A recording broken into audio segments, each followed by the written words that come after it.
Welcome to the Impact Learning Visionaries podcast, where we celebrate the unsung heroes of the learning and development industry. As always, we'll be bringing some laughter and a bit of fun along the way, but more importantly, you'll get some incredible insights, key lessons, and unique perspectives on everything related and possibly unrelated to training and development. Let's get this show on the road. Hello, everybody, and welcome to Impact Learning Visionaries. Today, we have with us Lydia Kothmeier.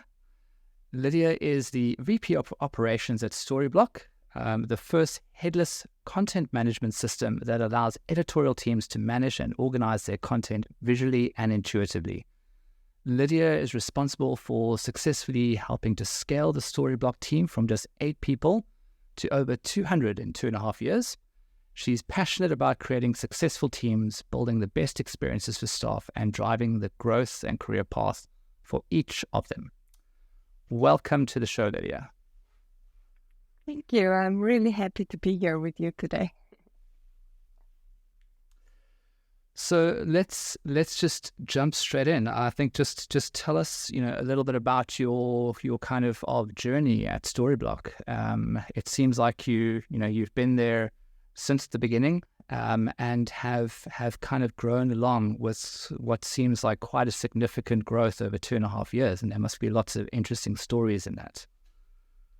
Yes, definitely. So I met Dominic in 2019, and at that time he was just working together with Alex, who is our CTO and located in Brazil. He went to Brazil because of love, and this was also the first reason they decided, okay, I'm in Austria, so Dominic is in Austria and Alex is in Brazil. So let's have a fully remote company. And Dominic and Alex had a great vision in mind, and they were also aware, okay, people will create a great product together with us. So from the beginning, they had a good product, a great vision, and they understood that people are the biggest asset of Storyblock. And I felt so empowered by these words of Dominic that I said, okay, I will quit my job that I really enjoyed as a business consultant, helping startups to grow and build up their finance department and people department. And at that time, Dominic said, I don't know what you will do, Lydia, but I know that I need you. So I did not have a job description. I did not exactly know what to expect. And we found it out together. And today I'm leading the finance people and legal and compliance team. We are a team of 236 people in over 40 different countries and nationalities.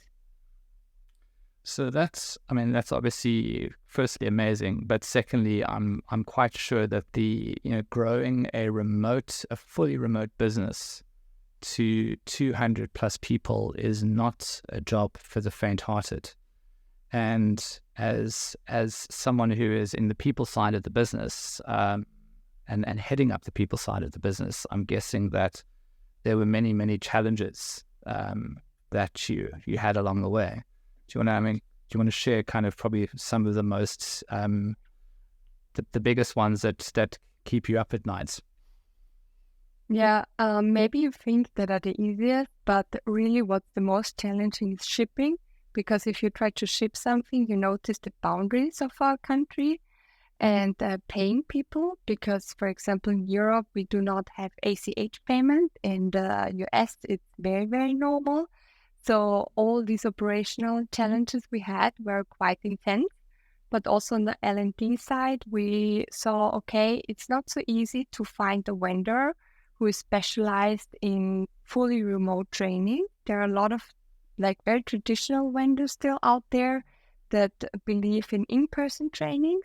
So we had to fully also rethink the business world and say, how do we want to connect people? How do we want to make sure that we develop a culture?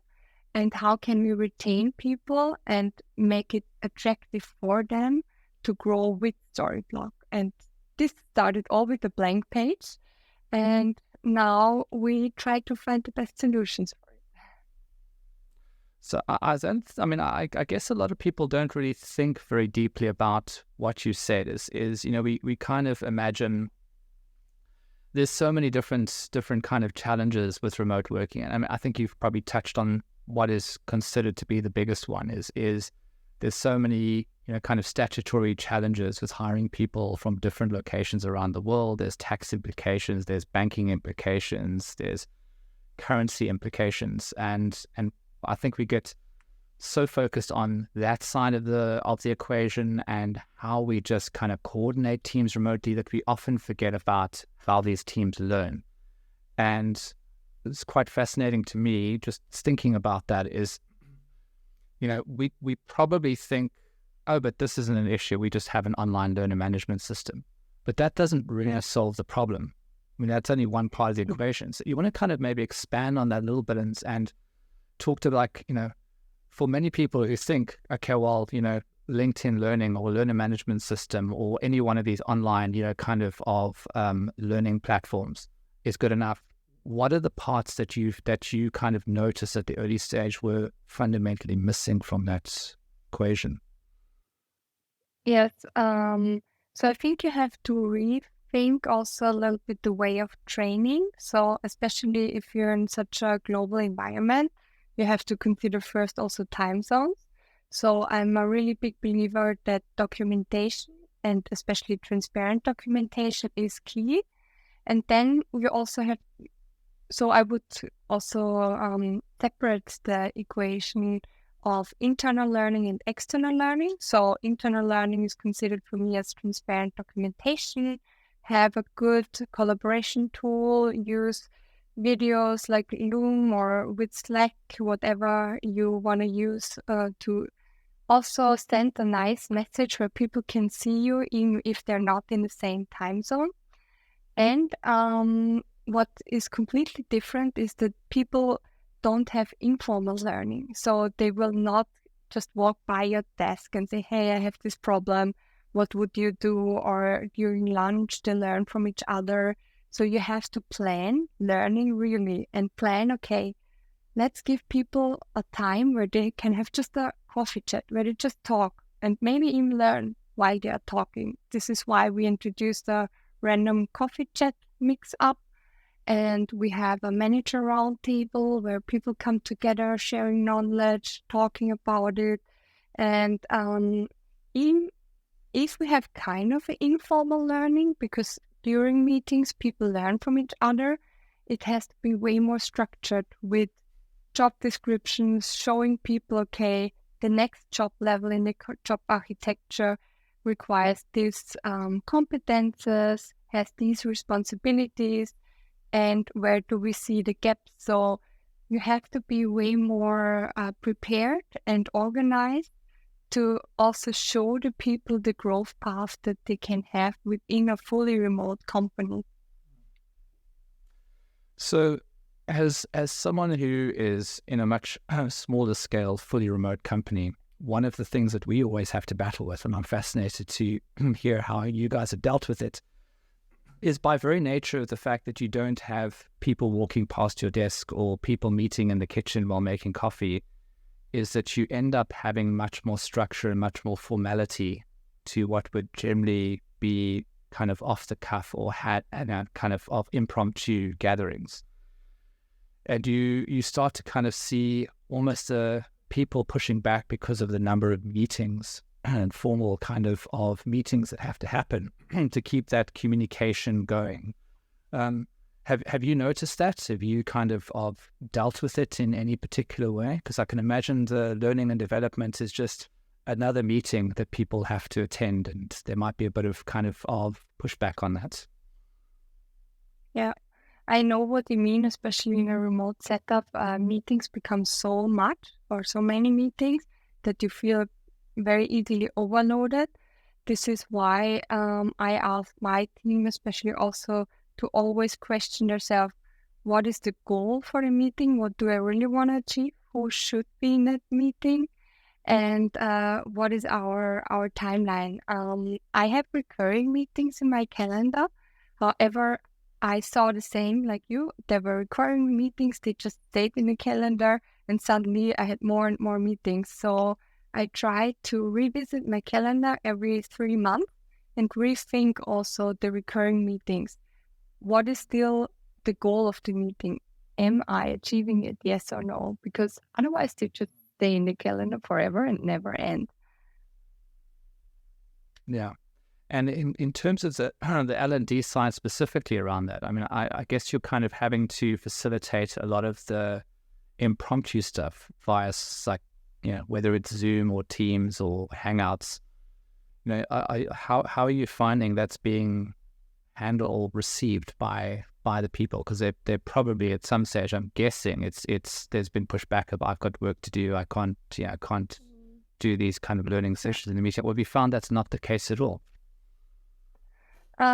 Not so much. So I was also very impressed by all the team members we have. So I have experienced that way more in not remote setup, that people push back and said, I don't have time. So I think a big reason why I've not experienced it is that we really try to hire people who are curious, who want to grow, who want to learn, and who are ambitious and want to be in a scale up where they know maybe they have to adapt and change all the time. So I think this was the first very important step, to hire really the right people for our culture. And the next step is that normally if we do a learning session, there is a longer amount for the learning session, and there are always two parts. One part that they can do asynchronously whenever they want, so they are not required to be in a meeting. And then normally we have a meeting that is also recorded, if it's just more a learning meeting where there's no discussion needed. And then also the Ask Me Anything sessions, where people can actively join and ask the questions. Therefore, the feedback was always quite good. People stick to the deadlines. And also, I really appreciated all their willingness to be with us and stay with us and trust us that it will help them in the long run. And we have seen some very good results, for example, also in the sales team, where they have a lot of training sessions or had a lot of training sessions in the last half a year. Yeah, I'm always, it sounds so counterintuitive, because I always like observe these debates, and they're quite global debates. The kind of move towards remote working, driven by the pandemic, is kind of like it was a much needed system reset to the way that we were working. And there have been so many criticisms about it, and ironically, one of the criticisms that I've observed is that people spend more time in meetings, they're less productive.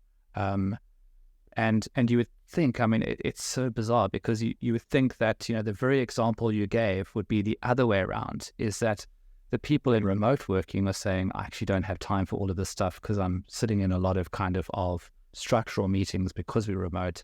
But instead, you observed more of that behavior when people were co-located in the same office.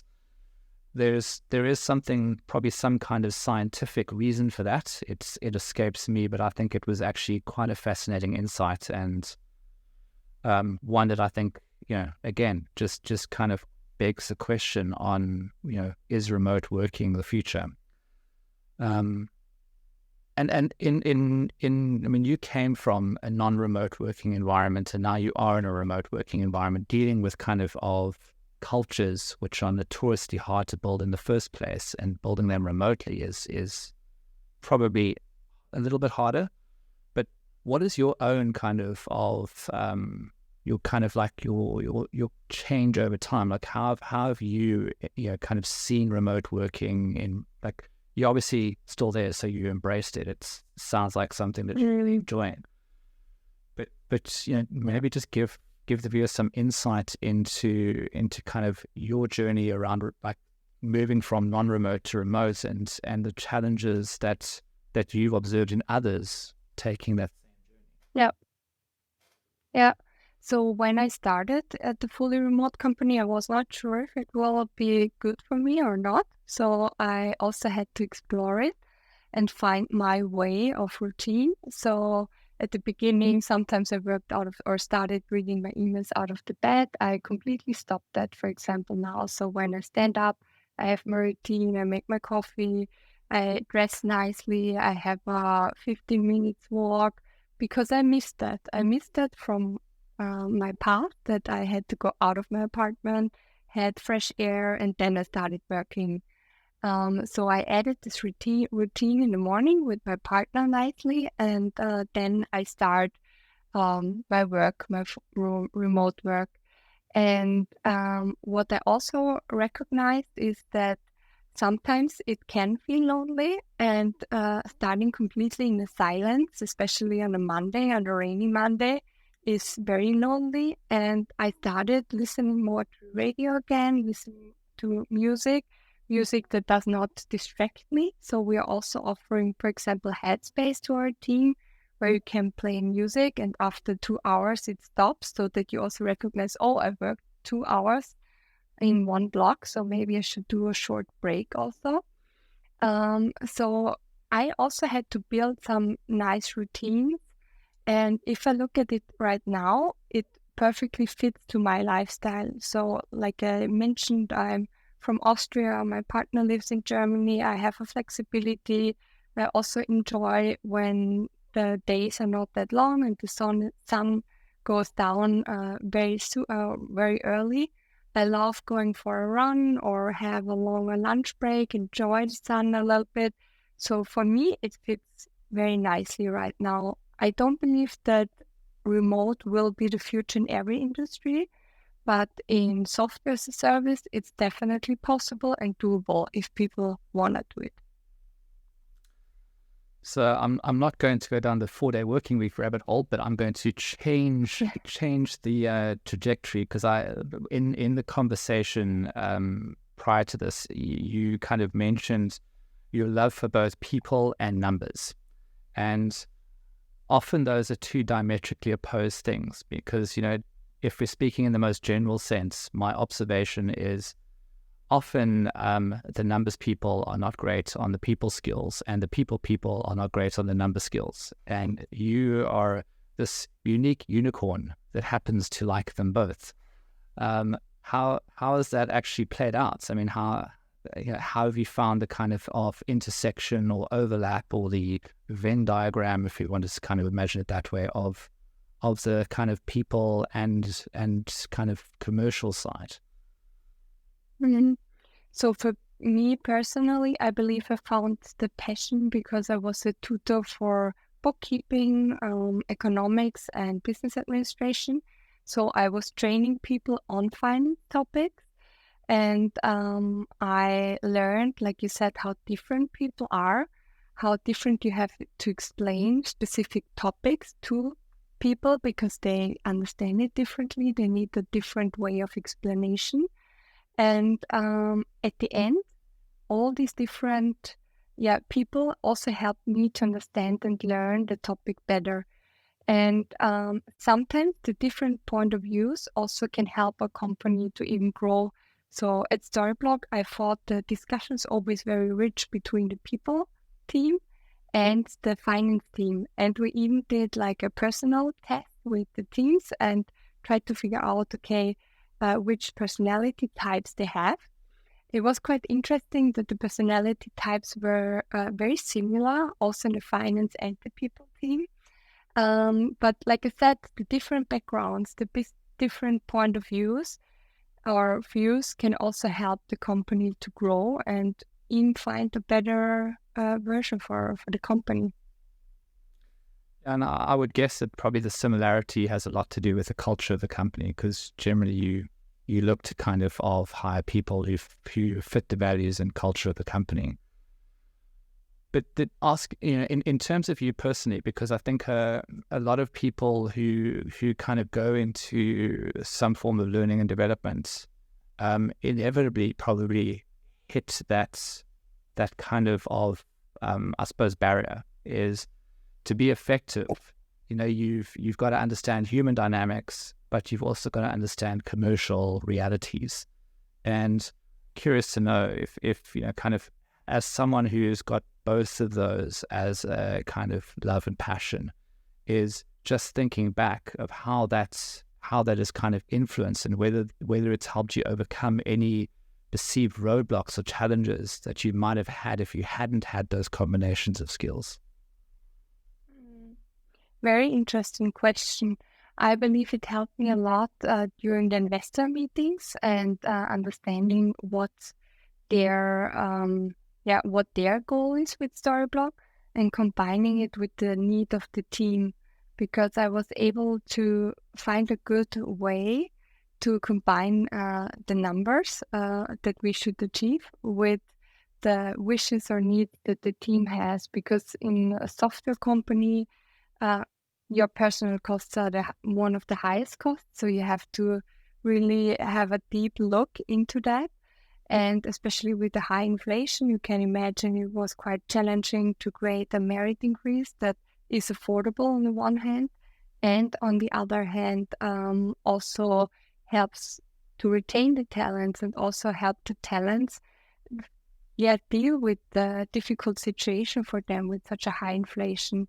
And understanding both sides, I believe, helped me to explain the situation often to people and give people context. Most of the time, I have seen that people, if you give them an explanation and context, understand why you're doing it, and they also accept your decision. However, saying no because of numbers is sometimes something that's not always fun, but you have to learn it, and as a manager, you have to do it also. So I cannot always just look at the people side. I have to find a good balance, and that can be challenging. Yeah, and I think you've hit the nail on the head. As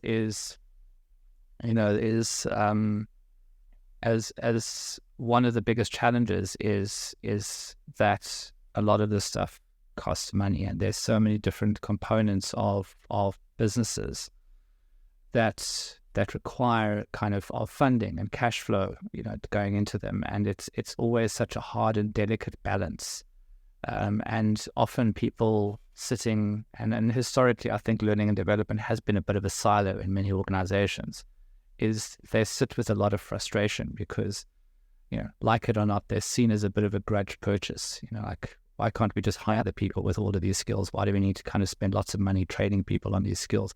It's fundamentally incorrect, but I think that the challenge that I've observed is a lot of the people who gravitate towards that are very, very strong on the people side, but get so frustrated that, that somebody has to come and basically burst their dream by bringing money into the process.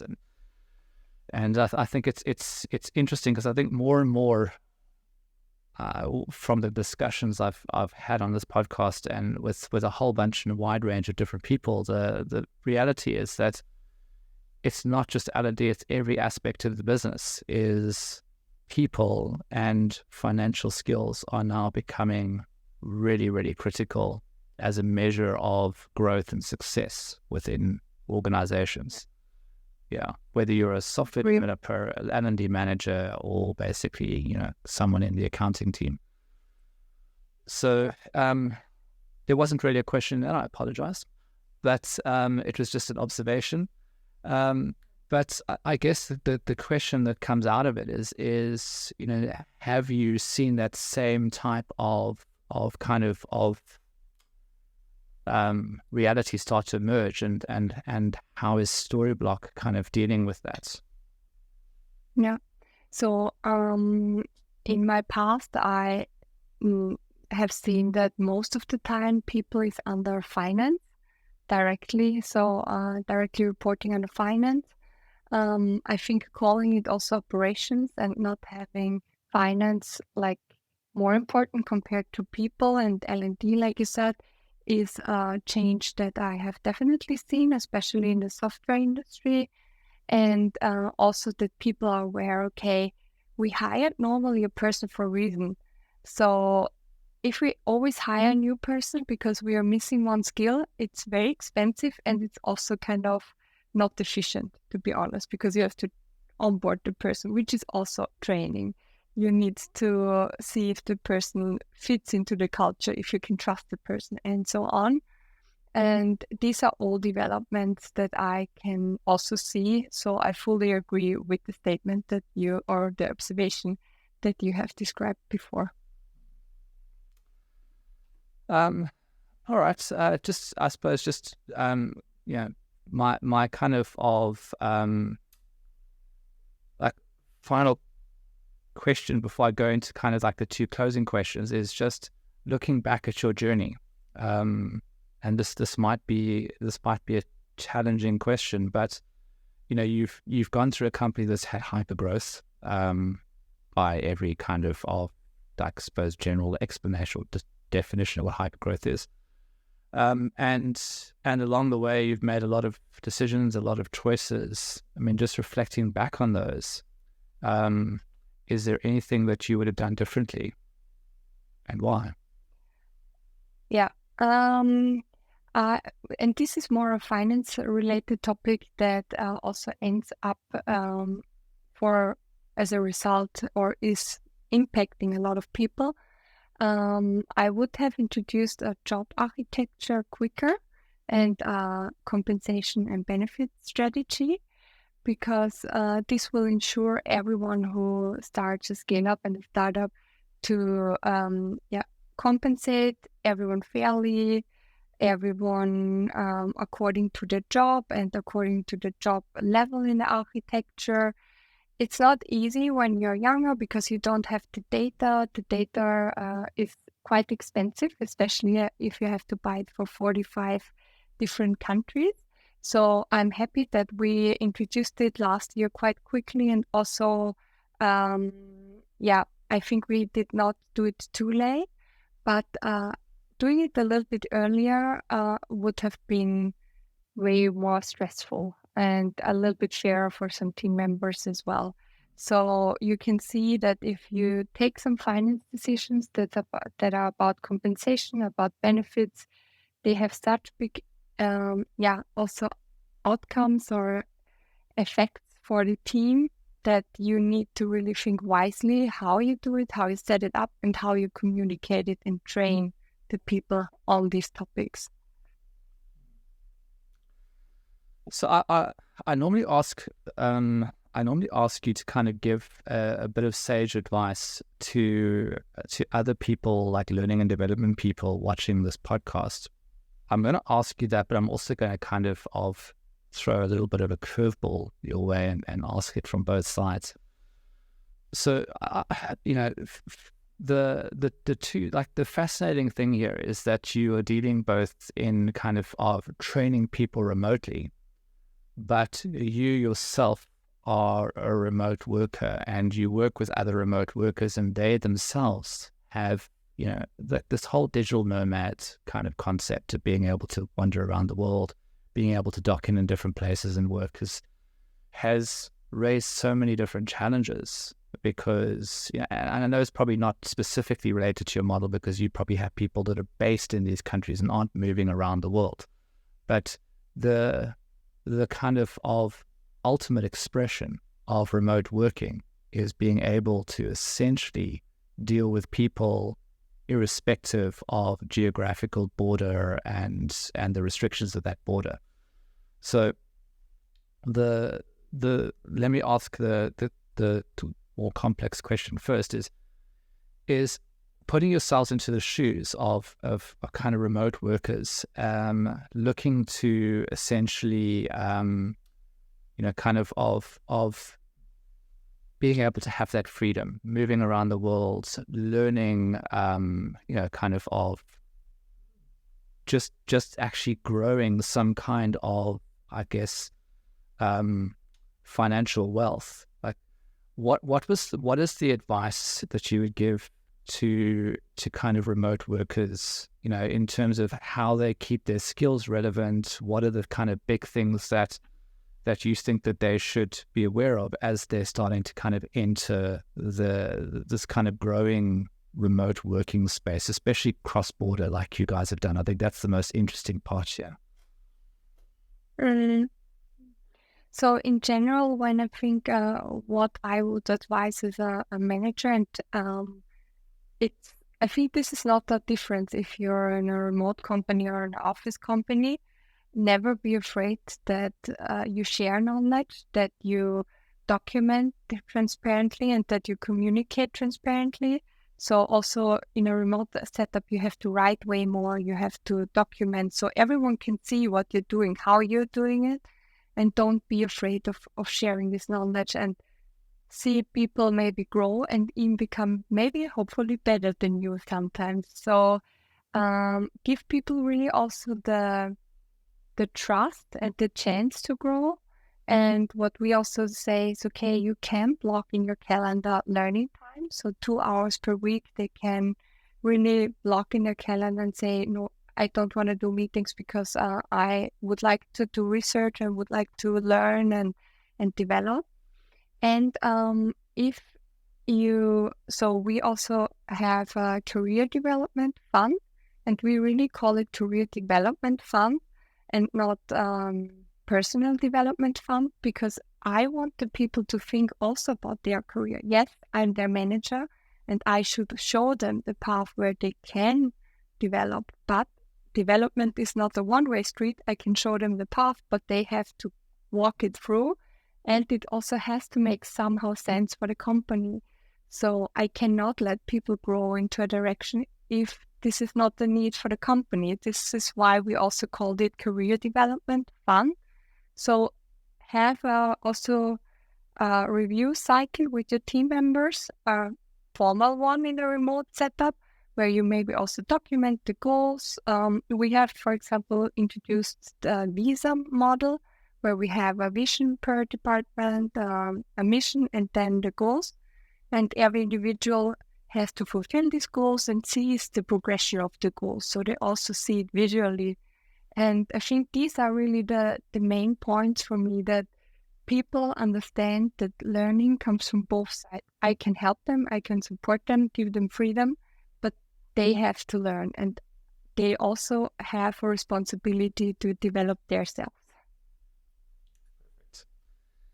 And now going back to the more traditional kind of question I ask is you come from a really, really interesting and unique perspective. You are you're like on the ground floor of a startup that has made a decision that they're going to be fully remote, and has, against all odds, grown at a hyper growth rate.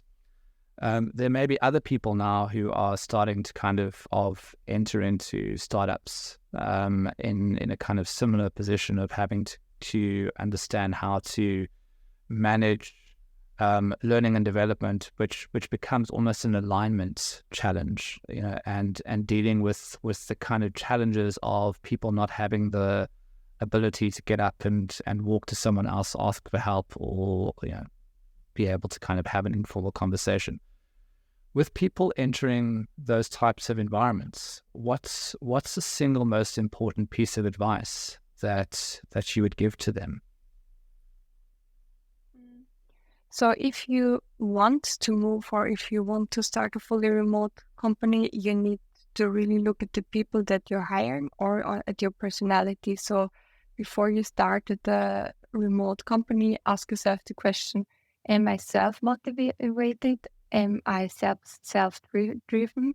So do I need someone who always tells me what to do, when to do, how to do it? Or do I enjoy the way that I can do it on my own pace, whenever I like it, how I like it? Because not sitting next to each other also allows you to find a different way to the goal sometimes.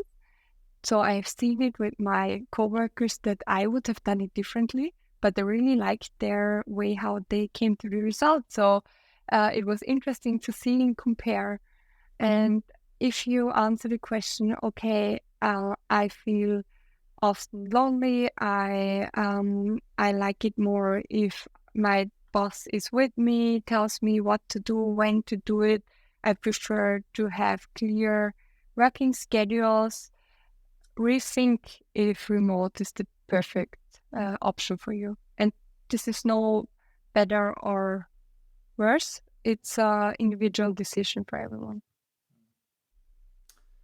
Yeah, and I like the way that you also kind of talked about, it's a village, so understanding that everybody comes with some really interesting insights and value to the process, and to not try and do everything yourself, but to tap into other people's experiences. It reminds me of one of my favorite quotes from Steve Jobs, and I'll paraphrase. He said, "I don't hire great people so I can tell them what to do. I hire them so they can tell me what to do." So final question is we always end off by asking our guests on the show to share if a recent book or a podcast or something that's really made you kind of rethink or given you some kind of aha moment with the viewers, listeners. Yeah. So I would choose the book The Culture Map, because it's a very interesting book that explains more about feedback in different cultures, communication in different cultures. They also have some statistics or some nice graphs where they show, okay, who gives more direct feedback, not so direct feedback. And of course, I knew it and I was aware that it is that way. But it helped me again to one more time understand you cannot expect everyone to understand the same things if you say something in a certain way. So sometimes you will ask yourself, I said it so clearly, why did it not happen? And then maybe also step back and ask yourself, okay, would they communicate the same way in the culture? Would they maybe explain it differently in the culture? Or is it maybe a fault of my management style or my training style that the people did not understand me correctly? And this is why I would suggest this book, especially for remote companies or global remote companies. Let's say it like that. Yeah, I think that's brilliant suggestion, and thank you for sharing that. And I think we didn't even touch on the cultural aspects. I mean, we talked about company cultures, but then within company cultures, there's also cultures, and the different communication styles, the different worldviews that we all come from, the different backgrounds we come from, and that also presents a challenge. And I think this has been a really important conversation because the world is becoming more and more globalized. The constraints that we saw 30 or 20, 30 years ago of, kind of being able to function as a business cross-border is breaking down because of, SaaS and technology companies starting to realize that technology allows you to work at a global level. And as a result, I think the leading companies like yours are starting to understand that they don't have to be constrained within one geographical region. It makes it exciting because you can instead of fishing from a small pond, you can now tap into the best and brightest around the world. And I think the more companies realize that, the better. But again, with the good comes the challenge. And I think you've given us great insight into what some of those challenges are. So, I just wanted to say thank you, Lydia, for joining us on the show. It's been absolutely wonderful having you with us, and wish you all the best as you hopefully go from 200 to 400 to 1,000. Yeah. Thank you. It was lovely talking to you. Hey, thanks so much for joining us for this episode of Impact Learning Visionaries. If you found it interesting or helpful, please subscribe by clicking on the button down below so you don't miss our next one. Also, be sure to check out our Reality Bites blog for more information on how technology is aiding in learning development. Links are all in the description below. Go check it out. Thanks a lot. Bye.